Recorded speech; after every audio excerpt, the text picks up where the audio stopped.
Maybe you have seen some great videos about Daoist philosophy on YouTube. You know Laozi, Dao non-forcing. But here is something interesting. If you bring up Daoism to a Chinese person, they're likely thinking of two different kinds of things: a philosophy and a religion. And usually, it's a religion that comes first. You know, Laozi, who is considered the founder of the Daoist philosophy, says follow nature, don't interfere. But a few hundred years later, people, those who claimed to be Daoists, are burning incense, drawing talismans, and literally eating mercury, trying not to die. What happened? In this video, I'm trying to explore a few key questions based on what I have learned from both English and Chinese sources. What is a Daoist philosophy? How did Daoism as a religion come into being? How did the philosophy about Wu-wei, non-action or non-forcing, turn into a religion obsessed with control and immortality? Why did it spread so quickly? And what's the difference and the connection between them? Logic and facts, East meets West. I'm Zhuge, let's dive in. Let's go back to China over 2,000 years ago, the Spring and Autumn Warring States era. Constant war, states fighting each other, order collapsing. People started asking deeper questions. Is there something behind all of this? A pattern? A law? That's where Daoism as a philosophy begins. Here we have Laozi. He was trying to describe reality. He penned the Daoism. Then, what is Dao and what is De? From a philosophical perspective, Dao can be described as the ultimate arrangement of the universe.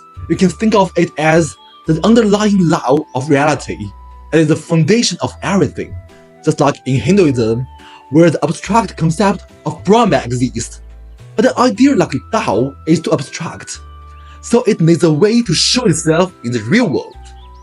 That's where De comes from. De is a manifestation for the Dao. It's how the Dao expresses itself in reality. The Dao De Jing gives us a very specific description. It creates, but does not possess. It nurtures, but does not control. This is what Laozi calls the mysterious virtue, or the highness De. So what does that actually mean? Let's break it down. You bring something into existence, but you don't claim ownership over it. You let it belong to the world. You allow things to grow, but you don't try to dominate them. You let them develop freely. And if you can do all of this, this is De at the highest level. Now a deeper difference between Eastern and Western thoughts starts to emerge. In many Western traditions, God creates the world, He owns it, and governs it. Human destiny depends on belief. Believe and you go to heaven. Don't believe and you go to hell. But in the Daoist worldview, the Dao also gives rise to everything, but it does not own, it does not control, it does not rule. And this difference is fundamental. In the West, the origin of the universe is often personalized. God has intention, will, and purpose. In Daoism, the origin of the universe is impersonal. The Dao is not a being. It has no consciousness, no intention. It is simply the way things work. And that leads to Laozi's main idea. He's not telling you to control the world. He's telling you, understand the Dao and follow it. You don't need to force things. You don't need to chase outcomes. If you act in accordance with the underlying pattern of reality, then you are already aligned with the Dao. And that is what Laozi means by Wu-wei. Then came Zhuangzi. He teaches to follow nature, let go of rigid thinking, ignore fame and gain, and find true freedom by living tightly and freely. The ideas are actually pretty similar to Hellenistic philosophies. Cynicism, Epicureanism, Stoicism. And here's the interesting part. They emerged at roughly the same time in similar contexts, different civilizations, same questions.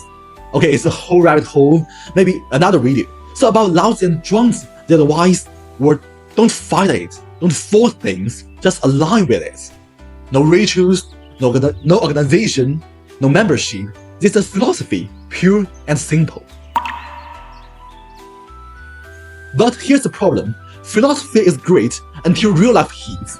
Because philosophy answers that what is the world, but common people usually care about Am I going to die? Can I avoid suffering? Can I live longer? And Daoism, the original Daoism, doesn't really solve that. It tells you how to live, but most people didn't want philosophy. They want results. And for those who stand at the very top, the desire is even much stronger. Let's take Emperor Qin Shi Huang, the most powerful man in China at that time. He unified the country, built massive projects, controlled everything except his own death. And that's a problem, because if you are a normal person, you lose your life, but if you are emperor, you lose the entire world. So what do? You look for solutions. And this is where things change. You start seeing a different group of people in Qin and Han dynasty. No philosophers, but practitioners, magicians, alchemists, in Chinese, feng shui. They are not asking what is Dao. They are asking, can we use Dao? Think about the logic. If Dao is the fundamental law of universe, and if everything follows it, then maybe if you understand it deeply enough, if you allow it perfectly, you don't decay. You don't die. You become something else. Immortal. Sounds crazy? Yeah, but also kind of logical in their framework. They started experimenting, making elixirs, burning strange minerals, trying to transform the body. And this is where alchemy comes in. In their tradition, alchemy is usually divided into two types, external alchemy and internal alchemy. Whether it's external or internal, they are both aiming at the same thing, the elixir to become immortal. In this system, there are two kinds of existence, humans living in the real world, and immortals existing beyond it. To become an immortal means you no longer age, no longer die, you transcend the human condition. And if you look across different civilizations, this idea isn't unique. In Buddhism, you have nirvana, freedom from the cycle of rebirth. For Western, you have heaven. However, they all focused on what comes after death. But for feng shui, they were focused on this life, immortality here and now. A key question: what does all of this have to do with Laozi and Zhuangzi? To be fair, Zhuangzi's teaching do include elements related to self-cultivation and longevity. But here's what really matters: legitimacy. Think about it. If you are just a group of people mixing herbs and performing rituals, you don't automatically gain trust. You need authority. You need a foundation. And Laozi provides exactly that.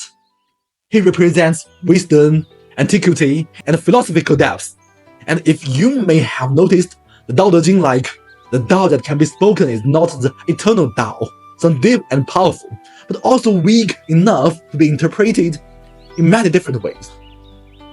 By linking themselves to Laozi, they are essentially saying what we are doing is not random. It comes from the deepest understanding of the universe.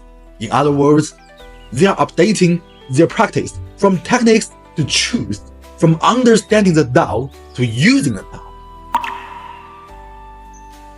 Now we jump to a key moment, the Eastern Han Dynasty around the mid-2nd century CE. A man named Zhang Daoling in what is today's Sichuan did something different. He didn't just think, he didn't just practice, he organized. He created a movement, the Tianshi Dao, also known as the Dao of the Celestial Masters. And for the first time, we see a full structure, followers, rituals, rules, hierarchy. And the Dao De Jing, no longer just a book of ideas, but a shared canon. And Laozi is also no longer just a philosopher. He's elevated, even deified as Taishang Laojun, one of the supreme deities. Laozi himself didn't become a god, he was turned into one. This is no longer philosophy, this is religion, and it grows fast. But then something even bigger happens. Another Daoist-based movement emerged, the Taiping Dao, led by Zhang Jiao.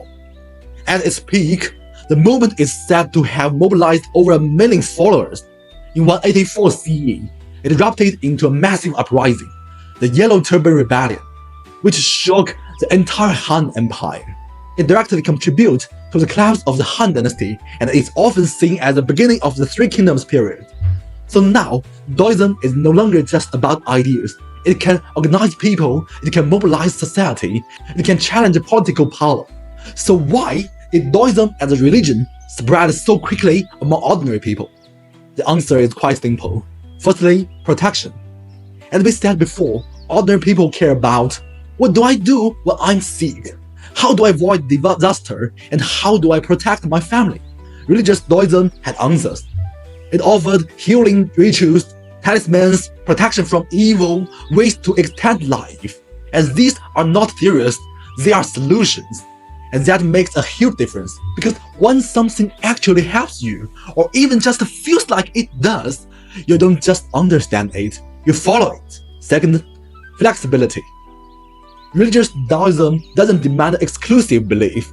You can practice Daoist rituals and still honor your ancestors, follow Confucian values. So it spreads easily, because it doesn't replace your life, it fits into it. So over time, Daoism moves from philosophy into daily life, into villages, into family rituals. But here is a more interesting question. Why did even the powerful need Daoism? Because their problem is even bigger. Besides health and safety, they also want power, control, and above all, to not lose what they already have. And that leads to a deeper conflict. And Laozi tells you, no forcing, let it go, right? That sounds beautiful. But think about it, how many people in power can live like that? People may admire ideas like create but not possess, nurture but not control. But in reality, everyone wants to possess, wants control, wants critique. And according to Laozi, remember what we have talked at the beginning, that means you're not aligned with the Dao. You don't have De. So now we have a serious problem. Is there a way to keep power, to keep desire, and still transcend everything? And this is where religious Daoism takes another step, because De is still too abstract, too difficult, too demanding. So it becomes something else, something visible, something tangible. Guess what? Elixir. Now the logic becomes simple. Instead of changing yourself, you take something. Alchemy, whether external or internal, becomes a shortcut. Because now the elixir represents De. So even if you don't live virtuously, even if you don't let go, you can still attain the Tao, you can still become immortal. Now think about that. Originally, Laozi says, the Tao that can be spoken is not the eternal Tao, something subtle, something hard to grasp. But now, I give you an elixir and say, take this, and you don't need to change. Take this, and you can transcend. And that is a completely different system. That is a shortcut. And once that shortcut appears, those in power notice. From Emperor Qin Shi Huang to Emperor Taizong of Tang, Li Shiming to Emperor Jiajing of Ming, so many rulers became obsessed with elixirs. Because now they don't have to give up anything. They can have both authority and immortality. At least that's what they believed. And the results we already know. Most of these elixirs contain the mercury and lead. So instead of escaping death, they are speeding it up. Now zoom out. This is not just China. This is human. In Europe, kings and nobles were obsessed with the philosopher's stone, a substance that could turn metal into gold, grant eternal life. They hired alchemists, funded experiments. When it comes to Buddhism, started with a man asking, why do we suffer? And guiding people to find the answer with themselves. But later, temples, rituals, institutions. And Christianity started as a belief movement centered on faith, salvation, and personal relationship with God, but eventually an organized church, a structured authority. So now we can see the pattern. Ideas don't stay pure, they change, depending on what people need them for. If you are asking what is true, you get philosophy. If you are asking what can save me, you get religion. So what's the difference and the connection between them? Now let's clear up two common misunderstandings. First, some people might say Daoism, the philosophy, eventually turned into the religion, as if one simply became the other. But that's not quite accurate. Daoist philosophy itself never really became a religion. It continued to exist as a way of thinking. It didn't naturally evolve into rituals, temples, or organized belief systems. What we call religious Daoism actually comes from multiple sources. Yes, it draws from the Daoist ideas, but it also incorporates folk beliefs, local rituals, shamanistic practice, so it's not a direct continuation, it's more like a combination. Second misunderstanding, some people go to the opposite extreme. They say Daoist philosophy and Daoist religion have nothing to do with each other. That's also not true, because in ancient China, there wasn't a strict separation between philosophy, religion, and politics. These things constantly overlapped. They influenced each other, they blended together.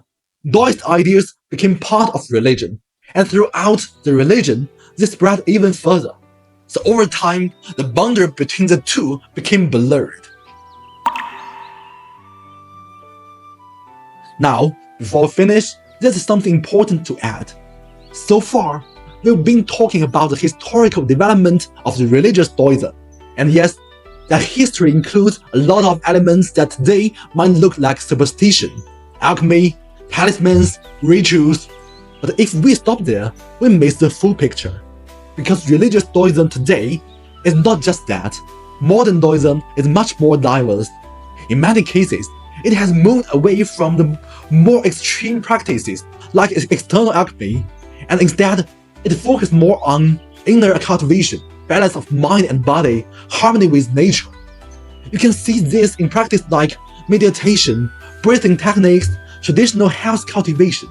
In that sense, Daoism today is often closer to a philosophy of life, a way to maintain balance, to reduce stressful, to live in harmony with the world. And even as a religion, it still plays an important role. In many communities, Daoist temples are not just religious spaces, they are also cultural centers, places of tradition, and a part of everyday life. So instead of seeing Daoism as simply superstition, it's more accurate to see it as something that has evolved from philosophy to religion to culture. Like many traditions, Daoism isn't frozen in the past, it keeps adapting, interpreting, and finding new meaning in the modern world. Okay, that's my thinking about Daoism as a philosophy and Daoism as a religion. If you like it, if you want more about Chinese history, about comparisons between Eastern and Western history, please let me know in the comments. See you next time.